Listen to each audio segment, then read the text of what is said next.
ഒരു കാലത്ത് കോൺഗ്രസും അതിനുശേഷം പിന്നെ കമ്മ്യൂണിസ്റ്റുകാരും അടക്കി ഭരിച്ച ഒരു പഞ്ചായത്താണ് നമ്മുടെ ഈ പഞ്ചായത്ത് എന്ന് പറയുന്നത്.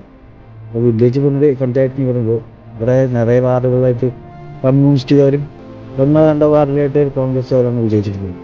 പക്ഷേ ഇവിടുത്തെ ഭരണം എന്ന് പറയുന്നത് ചുരുക്കം ആൾക്കാരെ കൊണ്ട് ചോദിച്ചാൽ അറിയുള്ളൂ. പിന്നെ അത്യാവശ്യം വികസനങ്ങളൊക്കെ ആയിട്ട് ഇങ്ങനെ പോകുന്നു. ഞാനെന്തിനു ഇത് പറയണമെന്ന് ചോദിച്ചു കഴിഞ്ഞാൽ ഏറെ കുറെ കാലങ്ങൾക്ക് ശേഷവും ഞാൻ ഈ പഞ്ചായത്തിലേക്ക് കയറുന്നു. അപ്പോൾ സാധാരണക്ക് സ്കൂളിൽ പഠിക്കുന്ന സമയത്ത് നമ്മൾ കറണ്ട് ബില്ല് കെട്ടാൻ വേണ്ടി വരിക. പിന്നെ അതിനുശേഷം പിന്നെ പോയിട്ടൊന്നുമില്ല. കുറേ കാലം 10-12 വർഷമാവും. പിന്നെ അതിൻ്റെ പരിസരത്ത് കൂടെ പോകുന്നില്ലാണ്ട് പിന്നെ ഇതുപോലെ വീഡിയോസ് പുറത്ത് കൊടുക്കാൻ വേണ്ടി പോയി. അപ്പോൾ ഞാൻ വീട് വെക്കുന്നത് അപേക്ഷയില്ലെന്ന് പറഞ്ഞിട്ട് ന്യൂസ് കേട്ടപ്പോൾ അതിനെപ്പറ്റിയൊന്നും അന്വേഷിക്കാത്ത പോകാം. പക്ഷേ പണ്ട് കണ്ട പഞ്ചായത്തിന് പോയിട്ടോ ഏകദേശം നല്ല മാറ്റങ്ങൾ വന്നിട്ടുണ്ട്. അപ്പം നല്ല നല്ല മാറ്റങ്ങൾ വികസനങ്ങൾ വരും പ്രതീക്ഷിക്കുന്നു. നമ്മുടെ ഈ മുണ്ടൂർ പഞ്ചായത്തിന് ചരിത്രം എന്ന് പറയുന്നത് ചെറുതുമല്ല കേട്ടോ. കുറേ നല്ല നല്ല ആൾക്കാർ ഭരിച്ചിട്ടും അതുപോലെ തന്നെ നല്ല പ്രവർത്തനങ്ങൾ കാഴ്ചവെച്ചിട്ടുള്ള ഒരു പഞ്ചായത്തും കൂടുതൽ.